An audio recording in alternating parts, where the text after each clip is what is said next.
これやばくない？俺と比べてみるとやばさがより伝わると思うんだけど、本マグロとかの配送に使う発泡スチロールなんですよ。ではね、早速皆さん中身気になると思いますんで、開けていきましょうか。ちなみにこの中に入ってる魚が 58.8 キロで、氷も合わせれば100キロは優に超えてるんで、まあ大体の人間は入りますね。はい、じゃあ開けていきましょう。今日はスタッフいなくて1人なんで、戦慄してます。58.8 キロの魚を1人でさばくのかと。さばいて持ってくからって言って20人ぐらい人を集めてるんで、今日中にさばかなくてはならない。では皆さん開けていきます。よいしょ。まだ全然氷ガッチガチやん。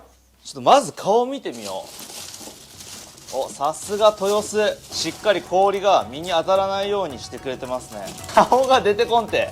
すごいな、この発泡スチロール。これ届いてから半日経ってるんですけど、全然氷が溶けてない。めちゃめちゃ性能いいな。見えてきた。うわ、油坊主ちゃんが出てきた。じゃあもうね、ビニールいらないんで剥がしちゃいます。というわけで僕が持ってる一番でっかいクーラーボックスを用意しました。100キロの発泡を持ち運ぶのは絶対に不可能なので、こっちに移します。58.8 キロの魚上がるかな。左手怪我してるから右手だけで上がるといいんだけど、ちょっと一旦持ち上げてみるわ。これいけるか。よし、腰壊さないように。よっしゃ、いったろ。痛えなこれ、手が。いったろうじゃねえのよ。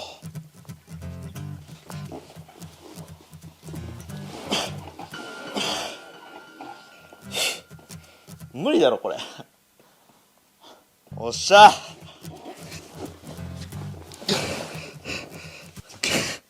一旦クーラーボックスやな。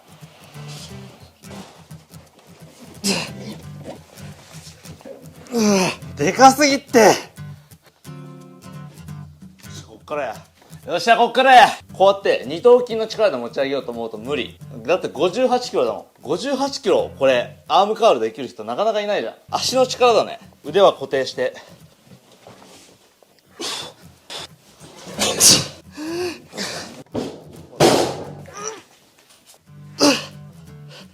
マジ？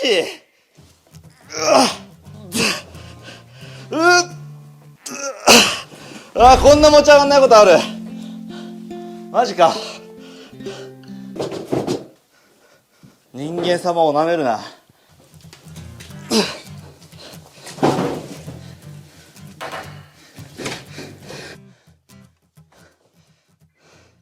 うわ、やっと運び終わった。これもう運び込むだけで30分休憩しないと動けなかった。ということで改めましてどうもです。今回はですね、こちら油坊主っていう化粧水ですね。はい、というわけで今回ね、この化粧水の原料となります油坊主 58.8 キロを仕入れたんですけども、バカでかいですね。とにかくバカでかいですね。なんでこの魚倒れないのって思うじゃん。米と油で立ってるんだよね。後で洗っとかなきゃ臭くなるから。というわけでまずは早速観察していきましょう。はい、こちらが油坊主の全体像ですね。もともとはね、まだら模様っぽい模様があるんですけども、かなりね、これ巨大で老成してるんで、しっかりとした模様っていうのは残ってないですね。もしかしたら配送の時こちら側が下になってただけで、反対側は模様があるかもしれないんで、少し見てみましょう。これね、命がけだから、片手でいけるかな。よいしょ。おらー、よし、あとは目さえつかめば繰り返せるぞ。無理か。まあいいや、これでひっくり返した。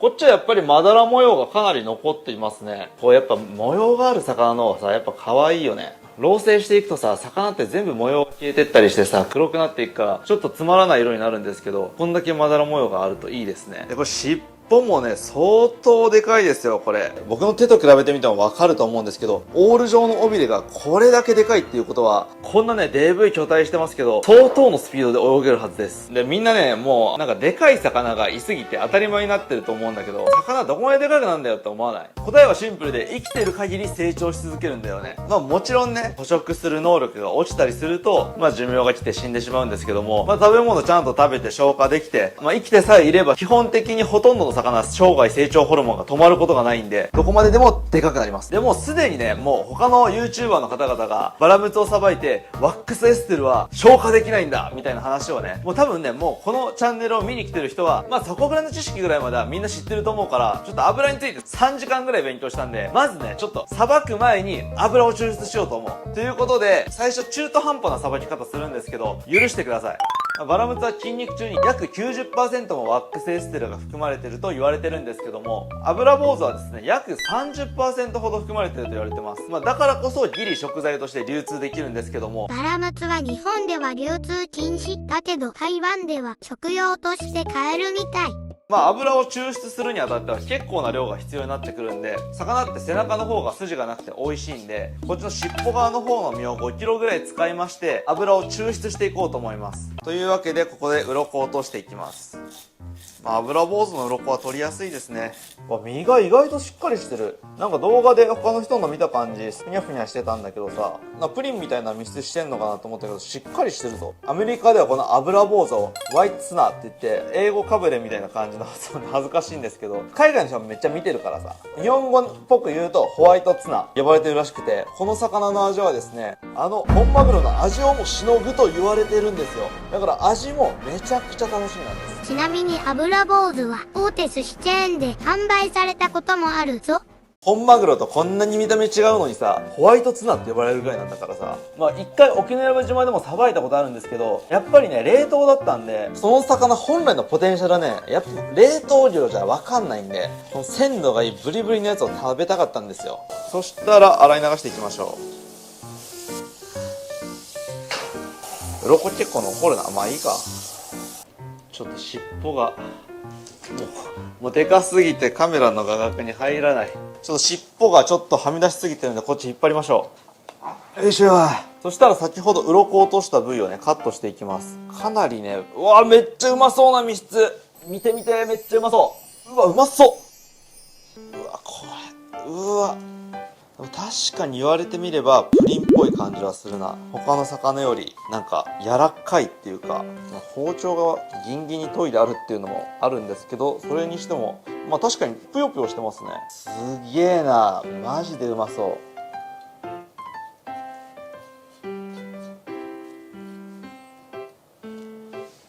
皮目の間の脂ね、こんな脂乗ってるのなかなかいないよ。さて、さばく場所がなくなってきたんで、まな板をもう一個用意して皮を引いていきます。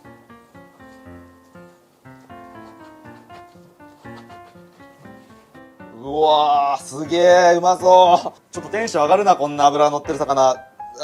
食いてえけど、こんだけ足りるかな。全然足りん気がするけど、足りんかったら足せばいいだけや。そしたらですね、最後の味を楽しみに取っときたいんで、ちょっといつもならですね、すぐつまみ食いしてるところですが、ちょっと今回ほんまに味が楽しみなんで、しっかり待ちます。油が出ていきやすいようにですね、なるべく薄くちっちゃく切っていきます。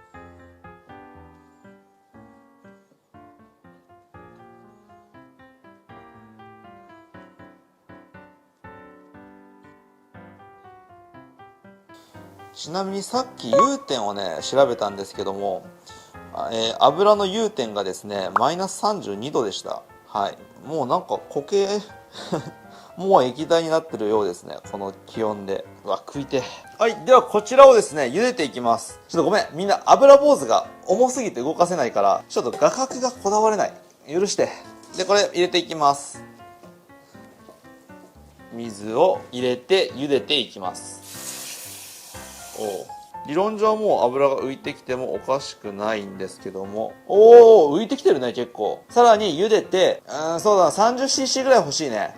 では着火セット。ちょっとね、今ね、ウッキウキでね、茹でて油を抽出してたんですけども、30分ぐらいでしっかり調べ直そうと思って調べたんですけども、この魚の油は化粧水じゃないってことが分かりました。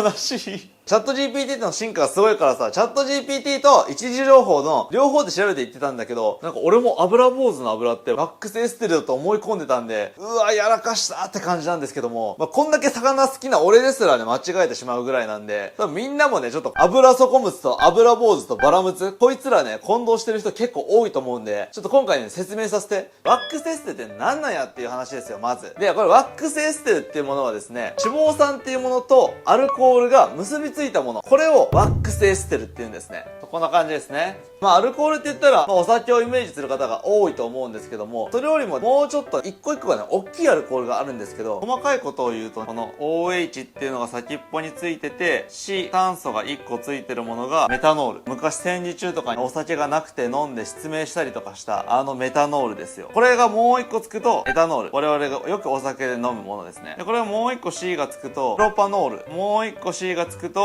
ブタノールだったっけなみたいな感じで、アルコールって言ってもいっぱい種類があるわけですね。で、ちなみに油底ムツはですね、これが C が18個あって、で、脂肪酸も同じような感じで、これ二重結合とか書くともうめんどくさいんで、C でも書いとこうか、先っぽに。いっぱい C がついてると。で、こんな感じで C がね、いっぱいついてるのが脂肪酸なんですよ。ここが合体したものがエステル結合って言うんですけども、で、ここのね、合体がね、すごいね、強固なんですよね。まあ、多分ね、コメント欄に細かく書きたい人がいると思うから、ここで水が抜けるんだよとかなんかいろいろ言ってくれる人がいると思うから、詳しくなりたい人はコメント欄見てほしいんだけど、で、ここでエステル結合っていうのができて、で、人間はこのエステル結合を破壊することができないんですよ。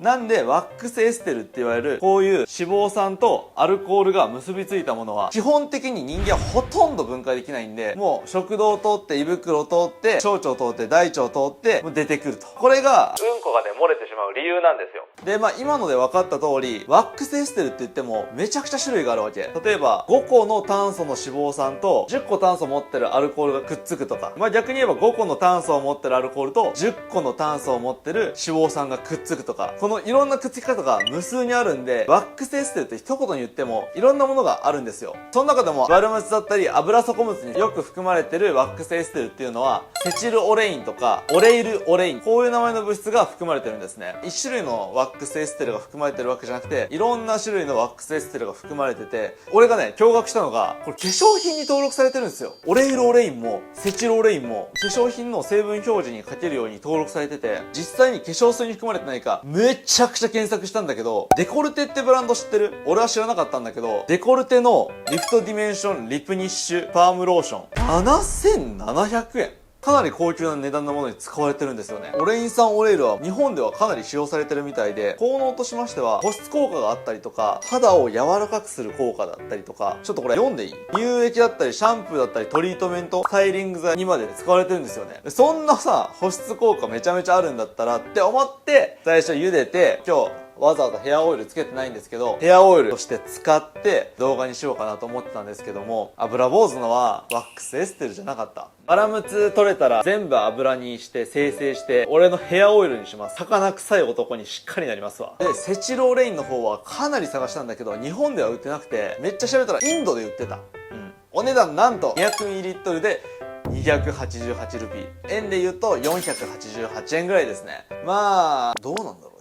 魚から取ってると考えたらなんか妥当な価格してますね。でもなんかさ、今日もうずっとネットサーフィンしてたからいろんな話したい情報があるんだけど、ちょっと駿河湾の人にちょっと聞いてほしいなと思うのが、バーってね、調べてたんですよ。そしたらとんでもないものを見つけてしまいまして、オレイン酸エチルっていうのを見つけてしまったんですよ。これ簡単に言うと、オレイン酸の脂肪酸にエタノール、アルコールをかけたらできるものなんですけども、これなんかビジネスチャンスじゃない？駿河湾の人。これが、なんとね、500ml で27,500円で売ってあるの。なんなんこれと思って。加水分解してさ、バラムツとか油底ムツとか販売禁止だから売れないけど、静岡大学とかと頑張ってやったらさ、このとんでもない高い液体普通に作れるようになるんじゃないかなと思って、なんか期待してます。ごめん、みんな話しすぎた。で、ワックスエステルでお腹を壊すのは分かりました。じゃあなぜ油坊主でお腹を壊すのか、これ説明していきましょう。まあ油坊主含めですね、人間が分解できる油というものはこういう形をしております。ちょっと見づらくなってごめんけど、この構造をですね、トリグリセリドと言います。高校の科学やってたら覚えさせられるような、モノ、ジ、トリ、テトラ、ペンタ、ヘキサみたいな、3つ脂肪酸がくっついてるから、トリ。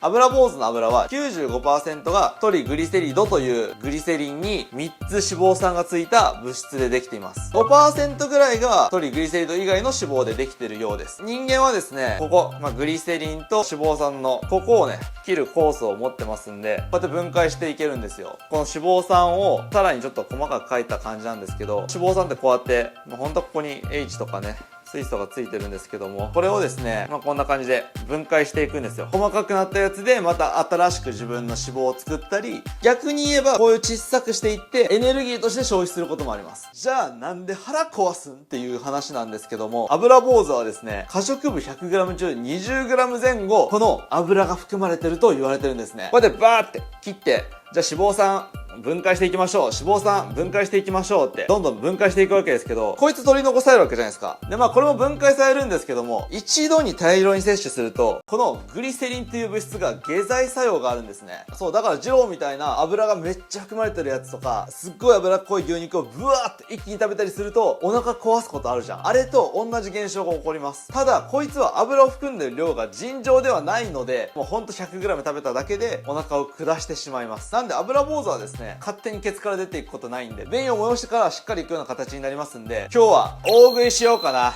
目標 1.5 キロ。1.5 キロ食ってやろうじゃないか。はい。食べるぜ。ちょっといろいろ用事が重なりまして、どうしてもちょっと3日経ってしまったんですけども、私驚いております。見てこれ。さすがにハラミに関しては若干変色してたりはするんですけども、3日経ったのに、魚の油なのに、無臭なんですよ。マジで匂いがないの。魚の油って非常に酸化しやすくて、7年前ぐらいかな、魚屋でアルバイトしてたことがあるんですけども、クエの刺身がずらーっと並んだ日がありまして、閉店間際にですね、だんだん3割シール、半額シール貼られていって、閉店まで2パックぐらいクエの刺身が残ったんですよ。従業員はさ、4割引きで買えるから、5割引きの4割引きで8割引きの値段で買えるから、もう当時めっちゃ買えないからさ、やったクエが食えるってなって、家帰ってすぐにクエ食ったんですけど、まっずいのよ。なんでまずいのかって思って、当時僕海洋大生ですから、めちゃめちゃ論文を調べ漁ったりとかしたんですけども、魚の油って実は不飽和脂肪酸っていうものでできてまして、どういうものかって言いますと、簡単に言うと、空気に触れると酸化してしまう油なんですよ。で、クエの油に関してはもう正直2時間ぐらい置いてたらもうめちゃめちゃ臭くなる。酸化しやすい油をしてるんで、本当にさばきたてしか美味しくないような魚もあるんですけども、これすごいわ。格が違う。で、ほとんどがですね、トリグリセリドで、オリーブオイルとほとんど同じ成分なんですけども、めちゃくちゃ酸化しづらいっていうのは知ってたんですけども、これえぐい。なんの臭みもない。すげえな、これ。今回ですね、お腹壊すんで、推奨されてるのは 100g までしか摂取しないようにっていうことなんで、200g ずつ20分に1回摂取していきます。腹を壊したら、この動画終了です。まず刺身から 200g いってみましょう。ちなみになんですけども、私、小麦粉のグルテンでお腹壊すぐらいお腹弱いです。ハンバーガーとか食ったらお腹壊すね。あんなグルテンと油まみれのものとか食うと結構お腹壊します。二郎行ったらもう30分でもトイレに勝ち込みますね。そのぐらいお腹弱いです。今回の挑戦の鬼門なところが、赤身とかやったら量食えるんですけど、ほぼ脂身を 200g 食べきるっていうのが結構きついですよね。200はまあ全然いいけど、400、600、1キロになると、まあまあ絶望的ですよね。ということで切り終わりました。というわけで刺し盛り5人前ぐらいあります。完成。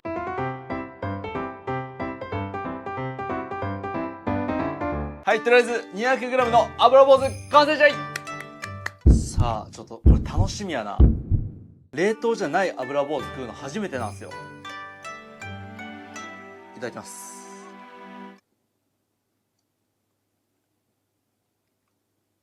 うわあ、でも食感もめっちゃいいね。で、油がうまい。めっちゃ美味しい。なんかもう魚食ってるっていうよりは、和牛食ってんじゃないかなみたいな。なんか和牛っぽい香りしますね。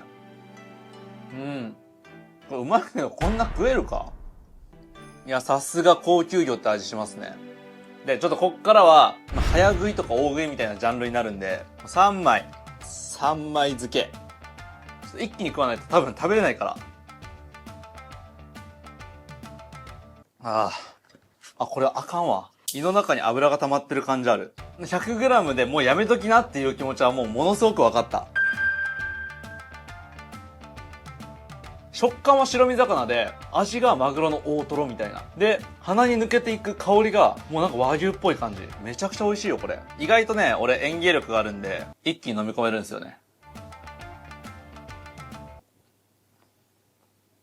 はい、全然余裕だった。次は焼きで食べてみましょうか。じゃあ20分ね、待ってるんですけども、ちょっとトークに挑戦してみるわ。まあ俺の動画って基本的にさ、魚の説明だったりとか、海の中の説明、何してるんだよ、こういうことしてるんだよ、みたいなとか、魚のさばいてる時に、今はこういうことをしてるんだよ、みたいな、その現場の説明だけをしてる人で、俺がどういうやつかとか、俺がどういう考え方を持ってるかみたいなのを全くね、今まで発信してきてなくて、多分みんなもマサルがどういうやつか知らないから、前みたいなね、炎上が起きたのかなって思ってて、世の中さ、変わってるねって言われたら喜ぶような人いるじゃないですか。もちろんね、生まれてきた頃から、頭おかしいとか、変わってるねとか、常日頃から言われてきたんですけども、それはさ、ある種普通じゃん。もう YouTuber になるような人間なんだからさ、多少変わっててもおかしくないじゃん。YouTuber で出会ってきて、すげえまともな人、誰馬さんぐらいじゃない？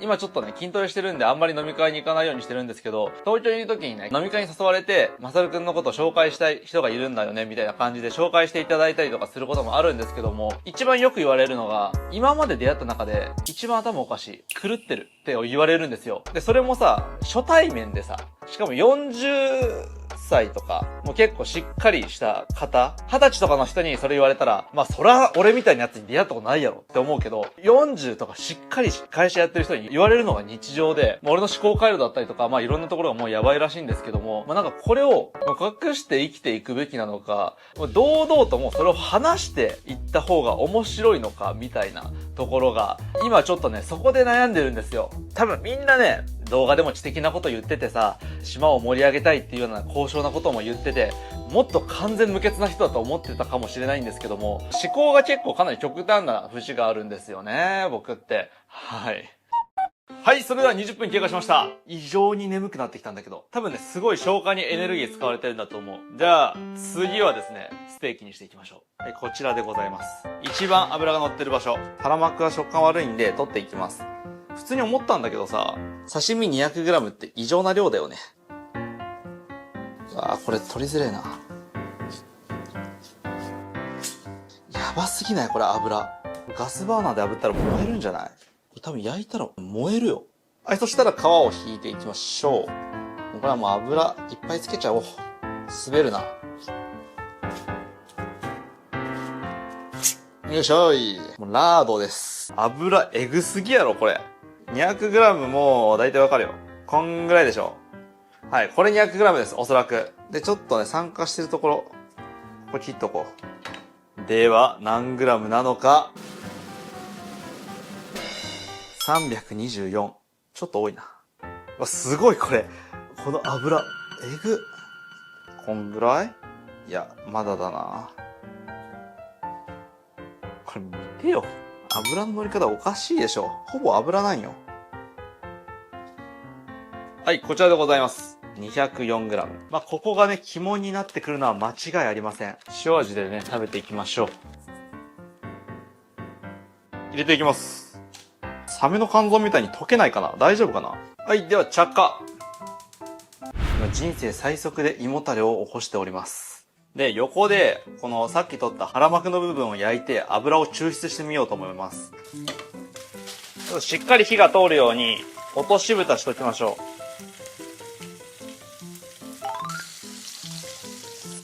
とんでもねえ油の量が。ひっくり返しましょう。よいしょ。うわっぶねえ。はい、焼けました。うわー跳ねてくるんでしょうね、あなたは。熱いですね。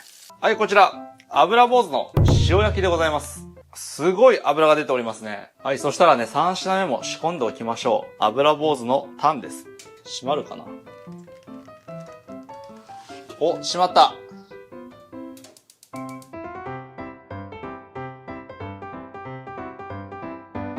はい、それでは第2巡が来ました。めちゃくちゃ美味しい魚なんですけど、家系ラーメン食べ終わった瞬間に、もう一軒家系ラーメン行こうよって言われてる、そんな気分ですね。もうこれ油料理じゃん。だってもうこれ、ほぼ油に使ってるもんね。すげえな。いただきます。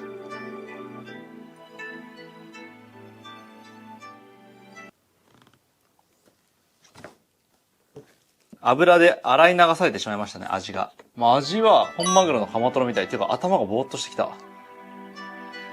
刺身だとさすがにこのサイズなんで若干だけ筋っぽかったんですけど、もうこれはもう身がプリップリに弾けて美味しいですね。食感も美味しい。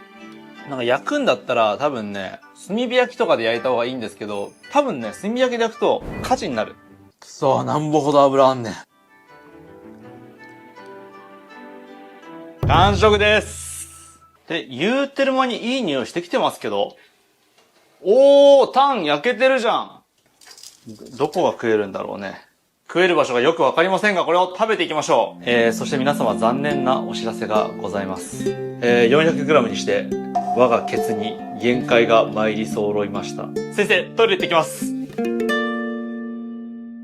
皆さんトイレから帰還してきました。さっきまでめっちゃ元気やったんやけど、非常に、体調が悪くなってきております。普通に考えたらさ、30% がこのオリーブオイルに似た油でできてるってことはさ、400g の 30% でしょ。120ml のさ、オリーブオイルを一気飲みしてるような感じと一緒だからね。それは体調悪くなるわ。ということで、最後下ね。最後下、こんな感じでございます。なんか骨がね、あるんですよ。牛はタン元の方が美味しいと言われておりまして、タン先の方はですね、硬くてあんまり美味しくないと言われておりますけども。まずタン元から行きましょうか。タン元には、これ骨なんですけど、骨があって、ちゃんと見えるように食べようか。体調が悪いとね、カメラ動かすのがめんどくさいんだよ。それでは、食べましょう。まずはね、タン元。ここがね、骨がありまして、この骨の横にね、ゼラチン質のものがあって、で、ここに関しては油じゃないですね。で、あとはね、全部ゼラチン質で、特にこれといった筋肉っていうものは見つからないですね。食べるとこないですね。全部ゼラチンだ。皮が唯一食えそうだな。硬いな、皮。はい、それでは、ごちそうさまでした。本当はね、1キロは食うつもりだったんですけども、多分1キロ食ったら緊急搬送されそうなぐらい、400g でだいぶ体調悪いわ。ただ油坊主ね、かなり美味しい方ですね。やっぱでかい魚になればなるほど食感がね、悪くなっていくんですけど、若干筋が気になるんですけども、この筋はね、飾り包丁で筋切りしてしまえば、全く気にならなくなると思いますんで、これ寿司とかで食べたら最高でしょうね。ただちょっとね、ハラミに関しては、どうやって料理するのがいいんだろうなっていうような、ぐらい油でギットギトだったんで、油坊主のハラミの大トロの部分の食べ方、おすすめの食べ方ね、ありましたら、まあ冷凍して保存しとくんで、その料理ね、いつか食べてみようと思います。はい、コメント欄で教えてください。そしてですね、いつ動画公開されてるかわかりませんけども、まあ今回ね、これだけでかいね、高級な油坊主を強いられたのは、まあゴールデンウィークにですね、ファンのみんながマグロジャーキーめっちゃ買ってくれたおかげなんだよね。まあ、マグロジャーキー買ってくれると、島の漁業のためにもなりますし、しかも、いろんな魚が仕入れられるようになるし、海外に行く遠征費にも与えるようになるんで、ぜひね、購入していただきますと幸いでございます。というわけで、最後までご視聴いただき、ありがとうございました。それでは。腹減ったな。そういえば、やばい漁師にもらったやつ、美味しいのかな。なんだこの食べ応えは。硬さが蒸気を逸している。噛めば噛むほど溢れ出す旨味という名の爆弾が口の中で爆発して止まらねえ。しかもこれで太らないだって。ダイエット中の私でも食べれるの最高すぎる。美味しい。